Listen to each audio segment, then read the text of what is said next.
za sve biskupe, svećenike i đakone crkve i za sav vjerni narod.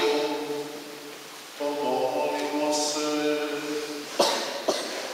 Svemogući vječni Bože, Tvoj duh posvećuje i ravna čitavo tijelo crkve, usliši našu smijednu molitvu za Tvoje službenike, da darom Tvoje milosti svi Tebi vjerno služe.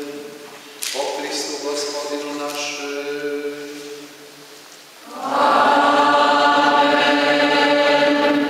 Molimo i za braću koja vjeruju u Krista, da ih Bog i Gospodin naš privede u istini i konačno ih okupi u jednu crkvu.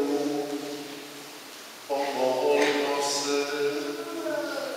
Svemogući vječni Bože, Ti sjedinjuješ podijeljene i čuvaš sjedinjene, pogledaj na nas, sljedbenike svoga Sina, posvetilo nas je jedno krštenje, daj da nas ujedinjuje cjelovita vjera i povezuje iskrena ljubav.